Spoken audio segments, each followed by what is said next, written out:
Okay, good morning. If anyone can pray for us, please, and just commit our class into the Lord's hands. Anyone willing to do that? Sure. Ma'am, thank you, Lord. Thank you, Father. Thank you for giving this wonderful time, wonderful day, Father God. Lord, as we are going to study your word, Father God, give your wisdom, knowledge, Father God. Lord, whatever we are learning, Father God, we have to apply in our lives, Father God. We have to uh, work in your ways, Father God. Thank you, Lord. Thank you, Jesus. In Jesus' name I pray. Amen. Amen. Thank you. So, yes, we were.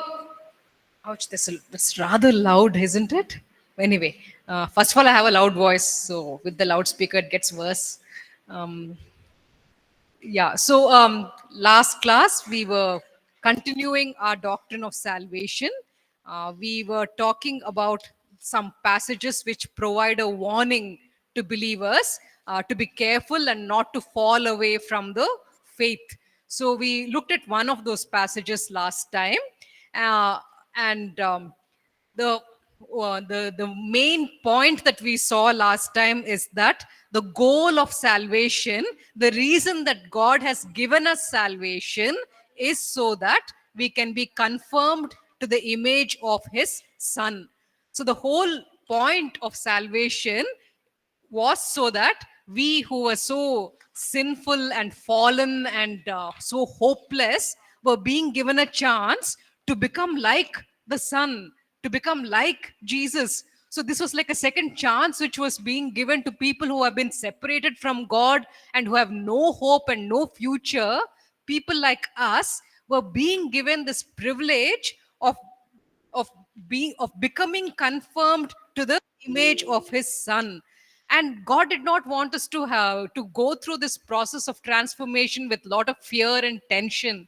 And so right in the beginning itself, even when we were beginning our journey itself, He gave off His complete perfect righteousness to us.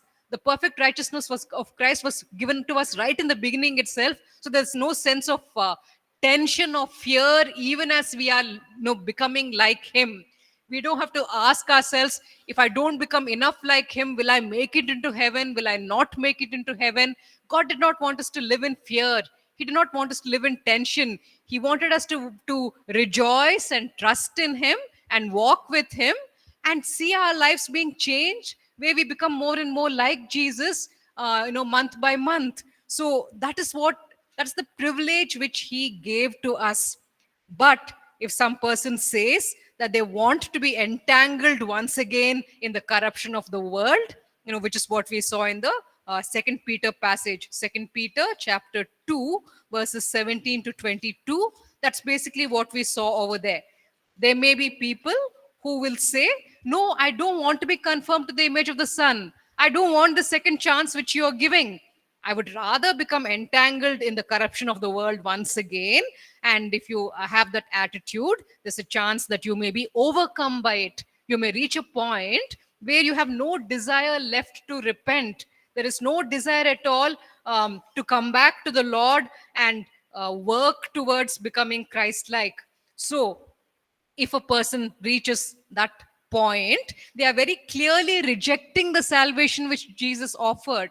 They are saying, we have no interest in conforming to the image of the Son. We have no interest in becoming righteous, practically in our actual everyday life. So if they consciously reject the salvation which Jesus is offering, then yes, God respects their free will to reject His offer. So even though at the very beginning of the journey, He gave them the perfect righteousness of Christ, now they're not willing to walk into that righteousness. They're not willing to become Christ like, and they are consciously, of their own free will, choosing to reject Christ. Then, yes, God will respect their free will to reject Him. So, which is why, even though that perfect righteousness of Christ was given to them right at the beginning, they have chosen to reject it. They do not want it. They want to be entangled in the corruption of the world. They lose the offer which was made to them. So, in that sense, yes, they would lose their salvation. um, so there are some who are entangled by the sins of the world, the corruption of the world, and that is what causes them to fall away. There are some who give up lordship of the Lord, and they say they no longer want to be under the Lord's, Lord Jesus lordship, because they may have suffered some personal disappointment, and they feel that they no longer want to serve him. So that could be another reason why people may fall away from the faith. I remember a long time ago reading an article about a man who was in full time ministry and who had served the Lord for many years. And then his son became very seriously sick. He fasted and prayed for his son. But finally, in the end, after a lot of medical issues, the young man died, the son died, and that caused this man to become so bitter. This full-time minister, he became so bitter against God. He said, I know that Jesus is God, I know that he is divine, but I don't want to be under a God like this, who wouldn't even grant me my most basic request. The thing which was dearest to me, he was unwilling to grant. And so he went away from the Christian faith, and he started a cult, which was following the Hindu line of thought. So he went away into a completely different tract. So he simply was not interested in being under the lordship of Jesus anymore. So the perfect righteousness of Jesus had been granted to him right in the beginning of his journey. But he said, I no longer want to be under this Jesus. I don't want his lordship over me anymore. So there's a conscious choice which some people make, where they say they no longer wish to be under him. So even in such circumstances, the warning in the scriptures would apply. So if someone could read out Hebrews chapter 6, verses 4 to 6. Yeah, Hebrews chapter 6, verses 4 to 6. For it is impossible for those who were once enli- Enlightened. enlightened and have tasted the heavenly gift and have become partakers of Holy Spirit and have tasted the good word of God and the power of the age to come, if they fall away, to renew them again to repentance, since they crucify again for themselves the Son of God and put him to an open shame. For the earth, Yeah, so here it's talking about people who are believers. They have tasted the heavenly gift of salvation, they have shared in the Holy Spirit, they have tasted the goodness of the Word of God and the powers of the coming age. These are all things which they have caught glimpses of in their spiritual, in the Christian walk with the Lord. But after all of this, they have chosen to turn back on Him. So the offer of perfect righteousness, the offer of salvation, the offer to be conformed to the image of the Son no longer applies to them, because they said they don't want it. They have rejected it. So in this passage, it goes on to say this in verses 7 and 8. If you can read out those verses 7 and 8. for for land that had drunk the rain that often falls on it, and produce a crop useful to those for whose sake it is cultivated, receives a blessing from God, but if it bears thorns and thistles, it is worthless and near to being cursed, and its end is to be burned.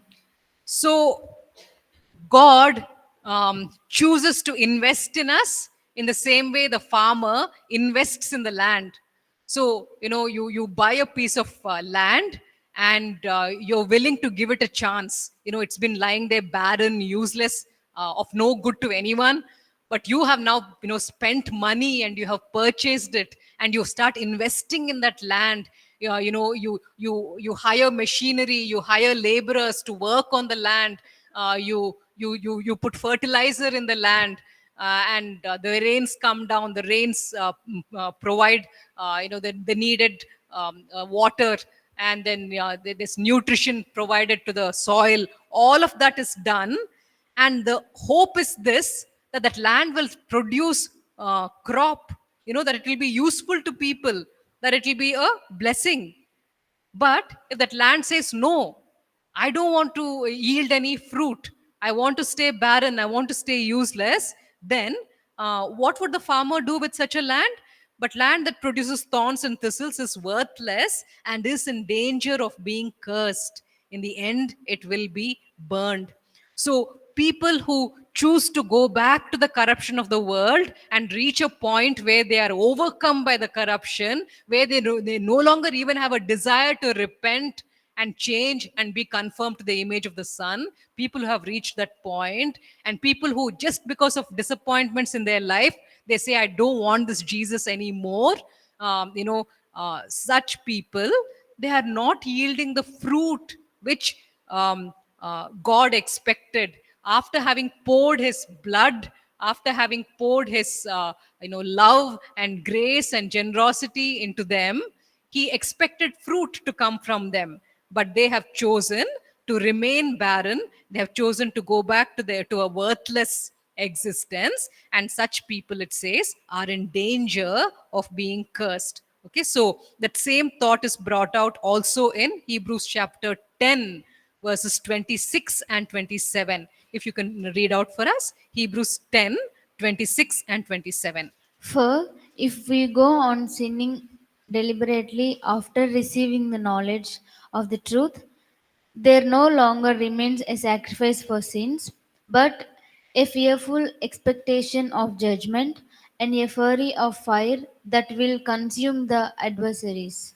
Yeah, so here again it says in this passage, if we deliberately keep on sinning after we have received the knowledge of the truth, no sacrifice for sins is left, but only a fearful expectation of judgment. So in the Peter passage, which we looked at last week, the second Peter passage, and also in Hebrews chapter 6 and Hebrews chapter 10, in these three places, a warning is placed for our benefit. Now, we don't really know how many people actually were, lost their. Their free gift of perfect righteousness and lost their place in heaven because of their walking away. These three passages are relevant. These three passages are true. There is a genuine warning being given in these passages. How many people actually were affected in this way, we do not know. So we can't point to any person and say, "Ha, look at that man, the way he's living. Definitely, he is going to lose his salvation." We don't really know. Maybe inside the heart of that person, there is still a small spark. Maybe there is still a chance that the person will repent one day. So we, looking from the outside, can never point a finger at anyone and say, this man is not no longer a believer, this man is destined for hell. We cannot judge, and we must not judge. The Lord who looks on the inside, He alone knows whether that person has reached a stage where they have even lost the desire to repent. Because when John the Baptist, under the inspiration of the Holy Spirit, when he looked at those particular Pharisees, he said, "You brood of vipers," because he recognized that they are at a point where there is no desire at all to repent and change. And Jesus also, when he's addressing some particular specific Sadducees and Pharisees, he also looks at them and he says, how will you escape the judgment of hell? Because he recognizes that they are at a point where there is absolutely no desire left to repent. So, this applies only to such people who have deliberately turned their back on what was offered, and they say, no, we do not want a second chance. We have no desire to be conformed to the image of the Son. We have no desire to walk in righteousness, and they reject the offer. Then God says, all right, they have the free will to reject my offer if they wish to. So he withdraws what he has offered to them. Okay, so in that sense, theoretically, at least salvation can be lost, but how many actually have been affected in that manner, we do not know. So, should we live in fear of losing our salvation? This is what we are told in First Thessalonians chapter 5, verses 23 and 24. It talks about what God is doing in our lives. And this is what it says: First Thessalonians 5, 23 and 24, if you can read out.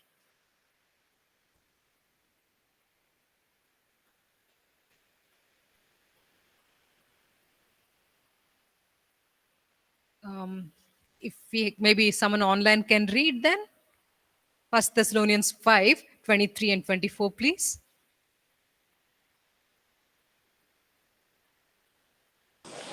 23, na?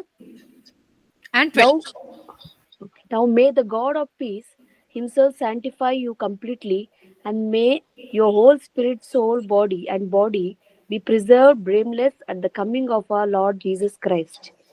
He who calls you is faithful, who also will do it. So the one who is calling to us, he is faithful. So if we cooperate with him, he will do, he will do what he has promised. He will sanctify us. So the one who is calling us, he expects a response from us. And if we are willing to respond, he will keep us blameless. Okay, so we have to work with the Lord. We have to be willing, we have to use our free will to say, yes, Lord, I want to respond to your call. The same thing we see even in John chapter 10, verses 27 and 28. So if you could, if someone could read out for us, John 10, 27 and 28.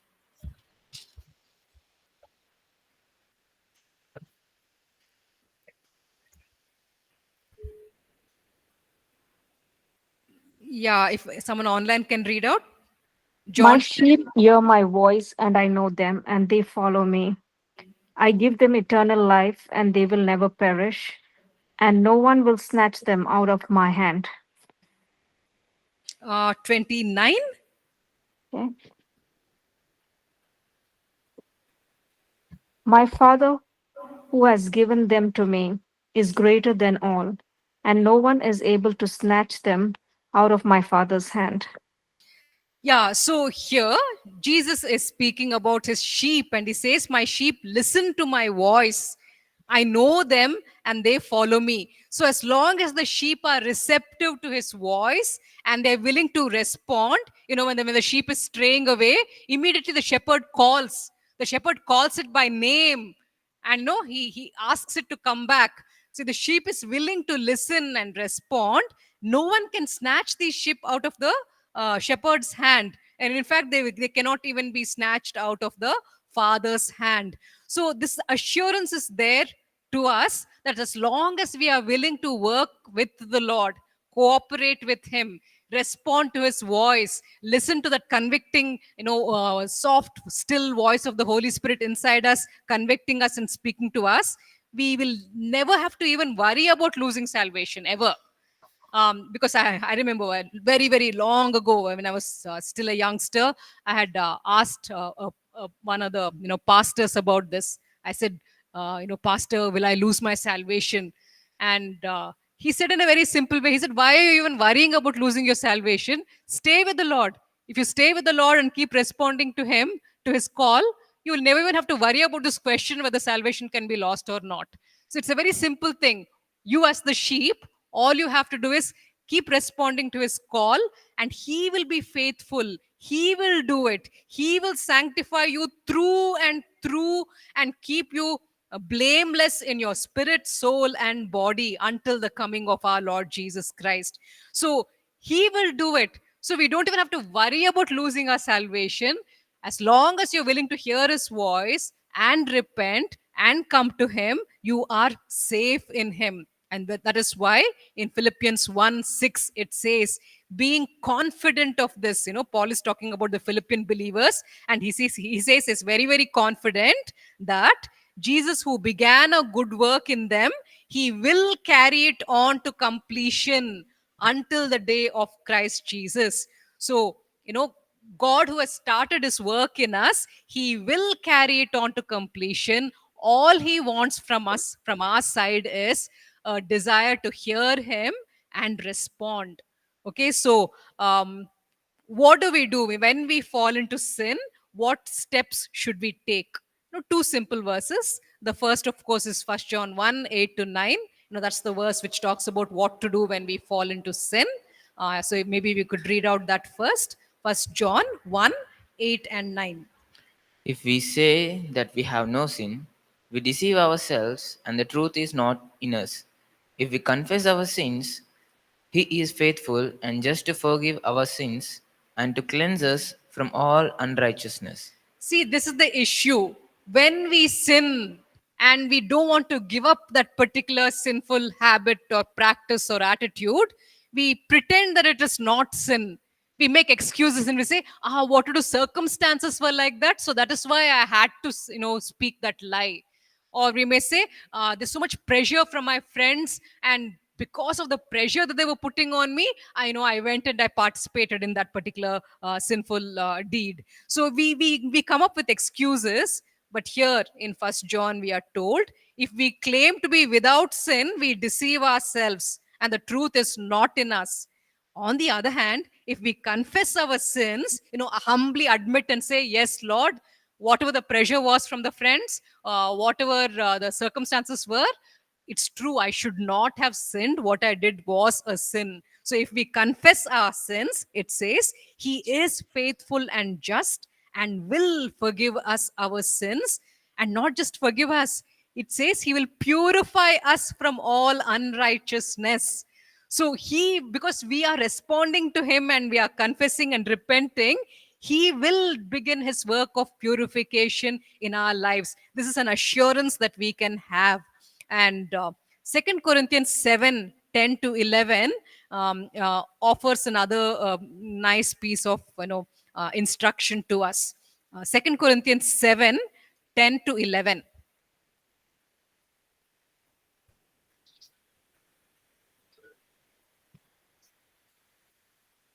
Nobody? Okay. So anyone For, online? okay. For observe this very thing, for godly sorrow produces repentance, leading to salvation, not to be regretted, but the sorrow of the world produces death. For observe this very thing, that you sorrowed in a godly manner. What diligence it produced in you, what clearing of yourselves, what indignation, what fear, what vehement desire, what zeal, what vindication. In all things you proved yourself to be clear in this matter. Yeah. So when we fall into sin and the Lord convicts us, what God wants from us is godly sorrow. You may cry and say, I'm so sorry, or you may not cry at all. The point is not the amount of tears you shed, but the steps you start taking. Here, these people, when they expressed godly sorrow, this was a godly sorrow expressed in this way.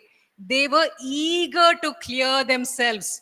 When Paul writes to them, talking about the sin which they are entertaining in their church, they are now repentant and they are eager to clear themselves of this misconduct. So that is what God is looking for. He doesn't care how many tears you shed or don't shed. He wants to see what steps you start taking. Are you eager to clear yourself of that particular sin? And it says, what alarm? Are you genuinely alarmed at the danger that you're placing yourself in? Because you're going to get more and more entangled. The longer you stay in that sin, the more you'll get entangled. So there must be alarm regarding that. And there should be a longing. What longing these Corinthians had, where they were longing to win the approval of God once more, to be able to please him anymore. That became a longing in their hearts. And then Paul also says, what readiness to see justice done. So if you have done something which is wrong, then you need to rectify it. If there's something that you can do from your side, to correct the thing which you have done, the lie that you have spoken, the person that you have hurt, then you must be ready to see justice done. So you start taking the small steps of expressing your repentance. So repentance is not just crying and saying, I'm sorry. That is a good first step, but it needs to be followed up by these actions where you're showing practically that you genuinely want to change, that you want to turn your back on the sin which you did. So if you have that attitude, you never ever have to ever worry about losing your salvation. All the Lord wants is people who will hear and respond. So, what if you have become so hard hearted that you're finding it difficult to even hear Him, even feel ashamed about what you're doing, and you know, are not wanting to respond? The simple thing is to come to Him again and say, Lord, I'm in this horrible, hardened condition. Lord, please soften my hard heart. Take away this heart of stone and replace it with a heart of flesh. So you literally go down on your knees before Him and you pray and you fast if you need to. You know, every week, maybe once a week, you set aside that day to fast for this particular thing, to overcome this particular thing which is holding you down. And you fast and you pray. You set aside 3 hours during that day of fasting, and in those 3 hours you spend time with Him. Plan beforehand which Bible passages you're going to read, how you're going to meditate. Are you going to write down the things which God is saying to you in a notebook? Plan. Don't just sit over there and know with a hungry stomach thinking, when can I eat?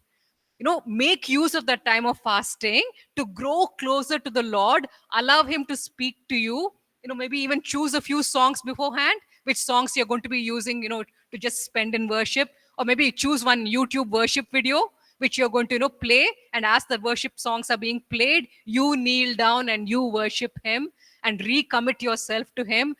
These are all practical things which you can do. If your heart is now so hard that you can hardly hear Him, you know, you're so comfortable in your sinfulness that you're not even feeling any regret, you are entangled. The next step is you will be overcome. Before you're overcome, take the necessary steps. Let there be godly sorrow where there is an eagerness to clear yourself of this sin.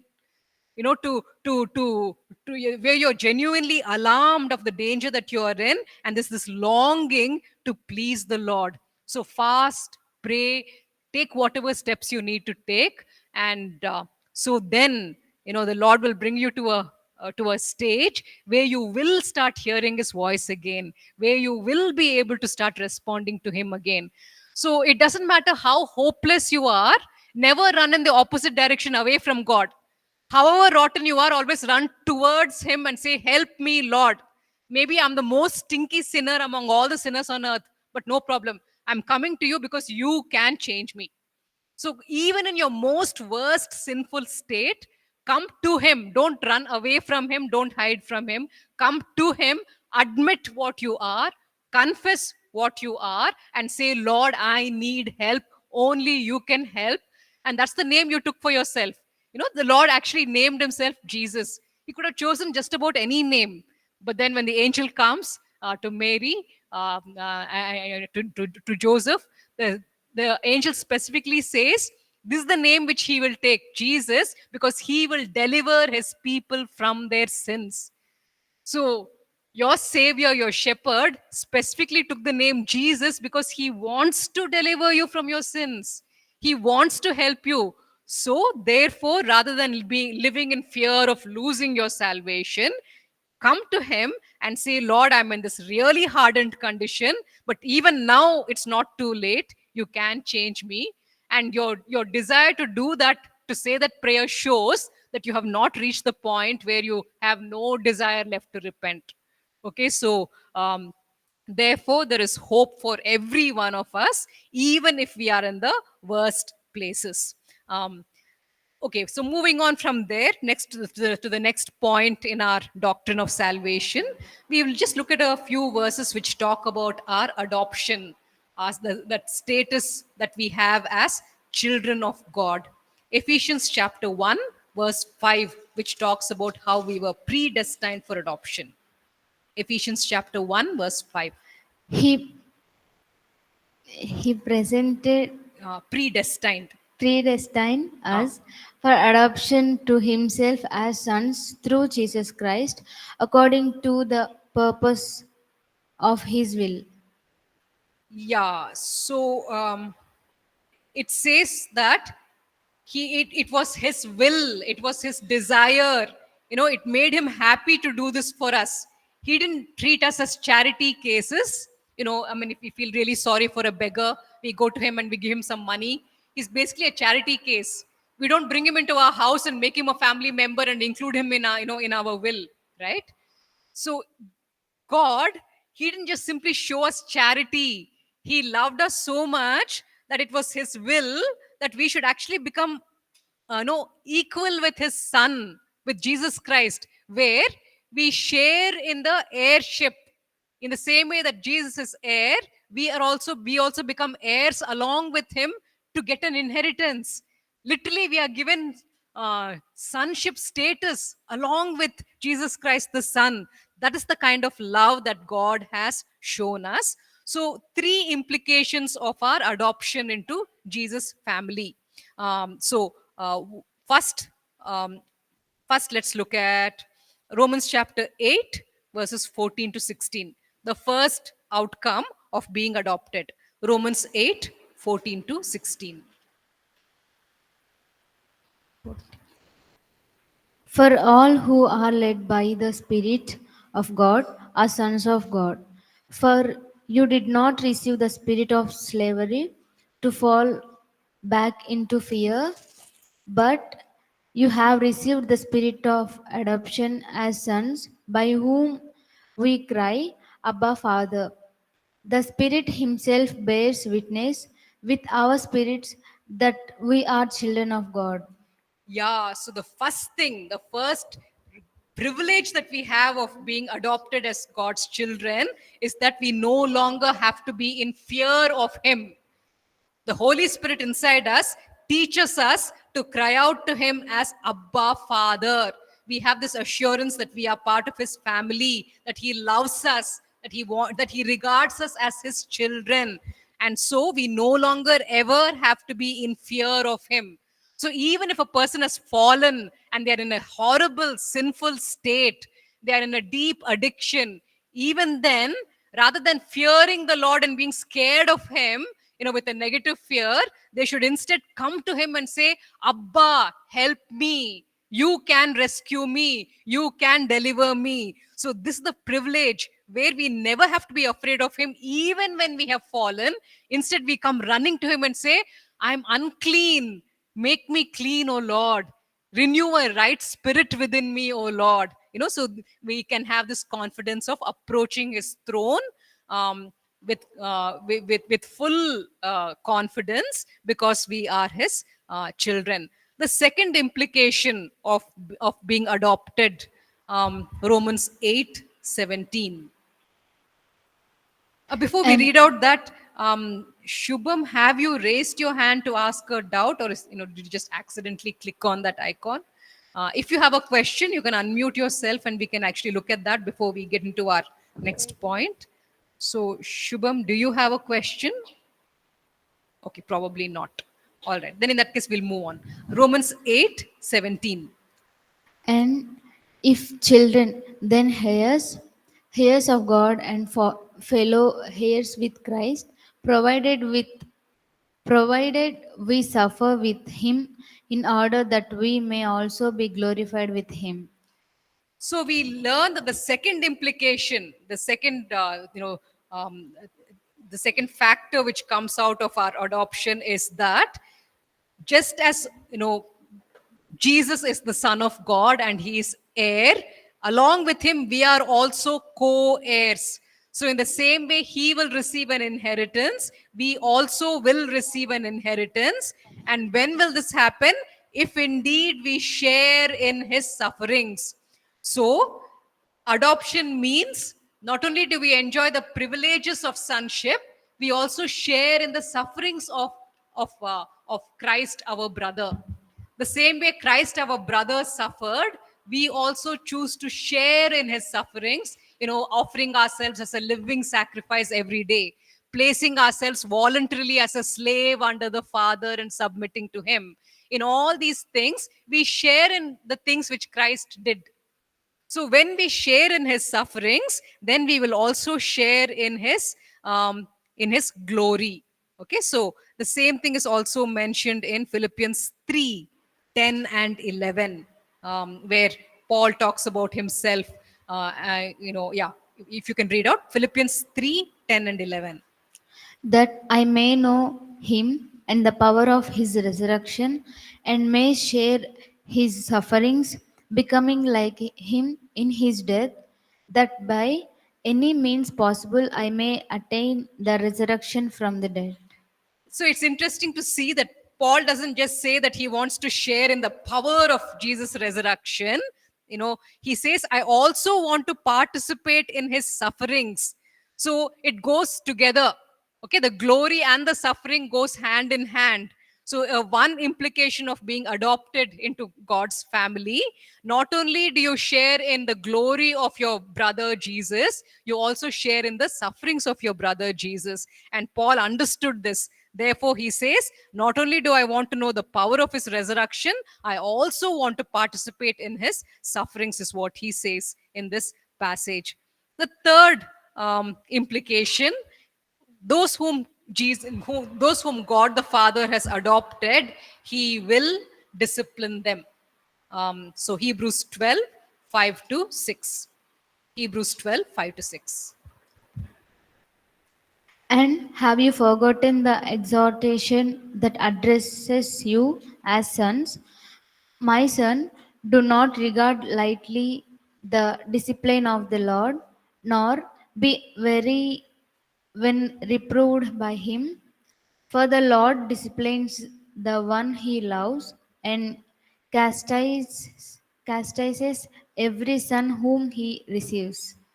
So here we are told that the third implication of being adopted into God's family, he will discipline us. So it says here, do not lose heart when he rebukes you, when the Lord corrects you, when the Lord says that he's not pleased with something that you are doing. Don't think that the Lord now hates you. He doesn't hate you. He's correcting you because he loves you.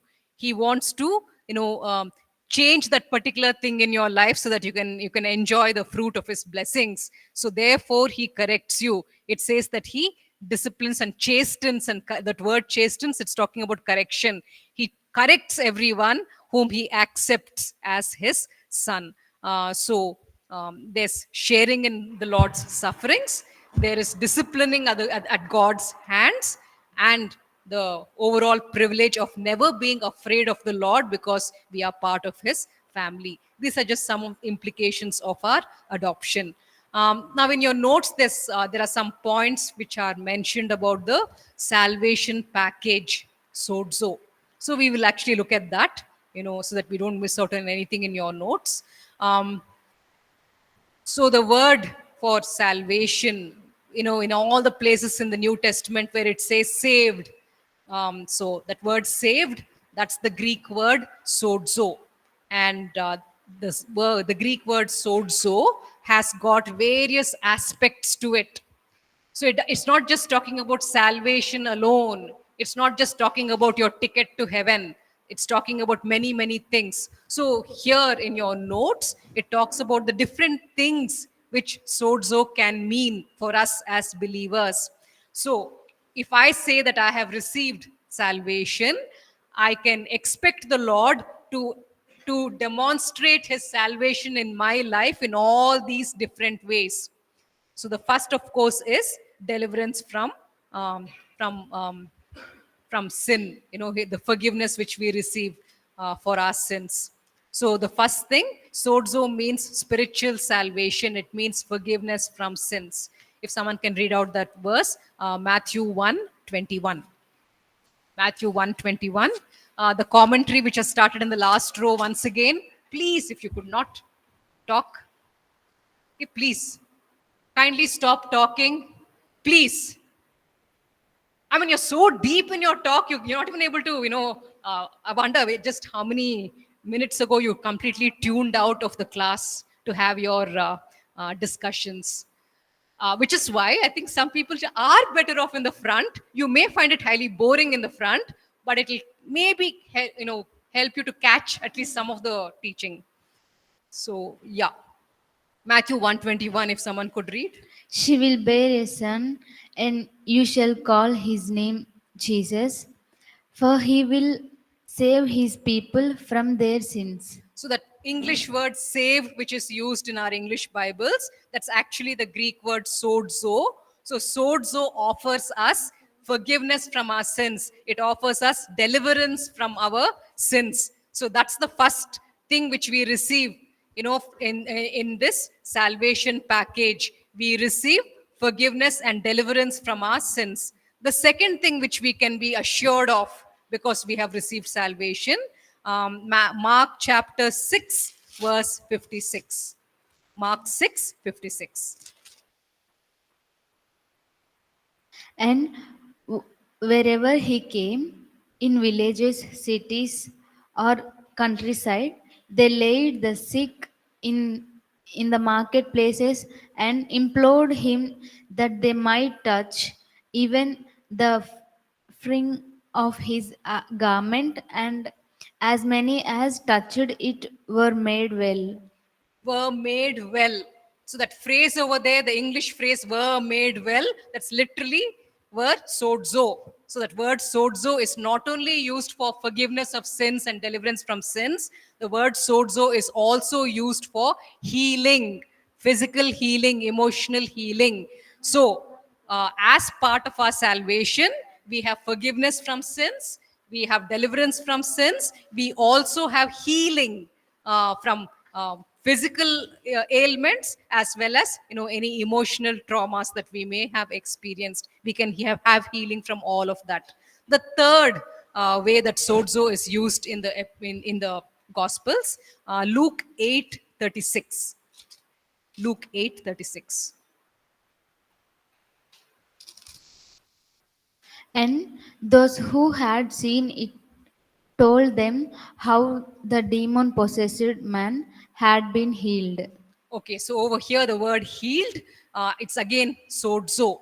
So salvation also offers us deliverance from demonic powers. So if there's any kind of demonic interference in our lives, in our health, in our finances, in the relationships at home, if the demonic powers are interfering in any way, salvation also offers us deliverance from demonic oppression.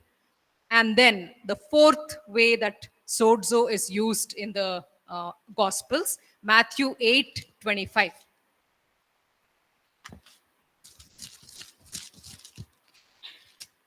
8:25. And they went and woke him, saying, "Save us, Lord, we are perishing." Over here, the word save, sozo, is used to talk about preservation from danger. In this particular verse, the disciples are in danger of drowning, and so they cry out to the Lord to sozo them. They ask the Lord to save them. And so, part of the salvation package includes even preservation from danger. We can cry out to the Lord when we are in serious situations and say, "Come to our rescue, Lord. Help us, Lord, in these circumstances and situations." I think it was last week or the week before, there was this situation that I was facing. I felt that if that particular thing happens, it will be very, very harmful to my interests. And so I was rather concerned about it. I was praying to the Lord about it. I was saying, "Lord, please help me in this." And the thought which came to my mind, when you look at the Psalms, in the Psalms, they're filled with David's prayers. He's saying, "Lord, these people are trying to kill me, deliver me from their grip. There are people who are speaking against me, oh Lord, protect me from them." He must have also faced danger from wild animals because he was out in the wilderness. And the thought that came to me is, the dangers we face today in our modern world are so different from the dangers which David faced back then. You know, but the Lord rescues us in both sets of situations. So I just said to the Lord, "Lord, nobody wants to kill me. Nobody's even interested in killing me. And nobody's plotting against me. But Lord, these are the dangers which I am facing. If this particular thing happens, then my interests will be affected very badly in this way." So in the way you delivered um, David from his enemies, I have no physical enemies, but this is the situation that I'm facing. In the same way you delivered him, deliver me out of this situation. So the Psalms and the promises made in the Psalms don't just apply to, physical dangers where someone is trying to kill you or attack you or, blacken your name. It can even apply to the kind of dangers which we face today in our modern current situations, where if something happens, it will harm maybe our finances. Where if something happens, then our good name will be lost because people will get a bad impression about us regarding something. So these are modern dangers which we may be facing, but we can even cry out to the Lord to sozo us, save us, even in those dangers which may not be physical in nature. Um, and then we come to the fifth point in your notes, the fifth way in which this word sozo can be applied. And we will look at three examples of this. Matthew 9:22.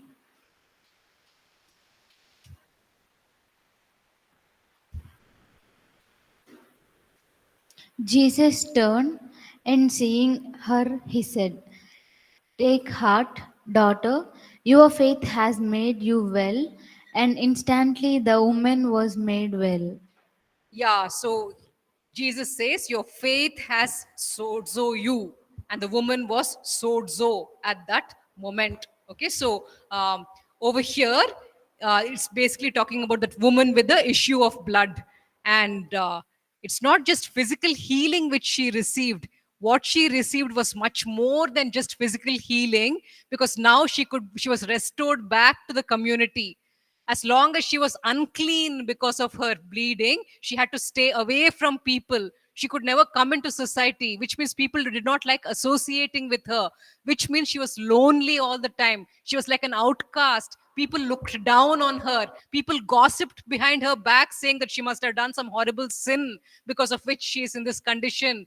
Now, when that physical healing was granted, much more than the physical healing was granted, you see, now she's going to be honored in society. That Jesus reached out to her and healed her. She's going to be able to move around in society, rebuilding relationships. She's going to be able to participate in activities which she could not participate in earlier. Her entire life was turned around. So, sozo is not just about giving physical healing. Sozo is also about rebuilding an entirely broken life where God can restore you. So, if you're at a point right now, where you are very shattered and everything is completely messed up, it may be partially due to your own wrong decisions and your sinfulness, or it may be due to other people who have acted unfairly towards you. You can go to him and say, Lord, I want this aspect of so, where it's not just physical healing, or it's not just the forgiveness of sins, but Lord, I need you to actually rebuild my life, restore my life once more. And so sozo can be in this larger sense of shalom, because shalom talks about wholeness in all areas of life. And this the Lord can do. This is what the Lord did for that lady when he granted her that physical healing. It literally restored her life in so many areas. The same thing that we see in Luke 17:15 to 19, where it talks about these lepers, who were covered with leprosy. So obviously they would not even be allowed to enter into the town.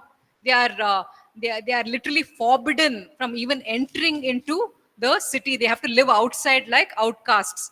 And that Samaritan who comes back and thanks the Lord, that man and the other nine, you see, their entire lives were turned around. This is what Jesus says to this man in Luke 17, verse 19. The Lord says to him, rise and go, your faith has made you well. Over there, it's talking about how this man's faith has sozo him. So now this man not only has his skin been restored back to health, now he's going to be able to walk into the town, get a job. He's going to be able to go back and live with his family members. He's going to have dignity once more. So not only was healing given, much more than healing was given to him. Okay, so sozo is also used in this sense. Now, why or not did we go through this long list of the things which sozo implies? Because when you go into your prayer time, you can say, Lord, these are the different aspects of sozo which I want to see in my life. So therefore, grant me these things because you have given me salvation. And these things are part of your salvation package. And I want all the things which are there in this package. So, Lord, you read out those verses and you say, Lord, what you did for this person, now you do for me. So, you read out those verses and say, Lord, the way you worked in their lives in that particular situation, you kindly work even in my life, in my situation. Okay, so we need to apply these things in our lives. Let's just quickly close with a word of prayer. We thank you, O Lord, for the things that we could learn today regarding the doctrine of salvation. We thank you, O Lord, that you will never stop working on us, that you who have begun a good work in us will bring it to completion. So, O Lord, help us to have hearts which are receptive to you, that we will humble ourselves and that we will respond to your voice. And Lord, we pray that you will work in us so that we will indeed be confirmed to the image of your Son one day. Thank you, Lord. In Jesus' name, amen.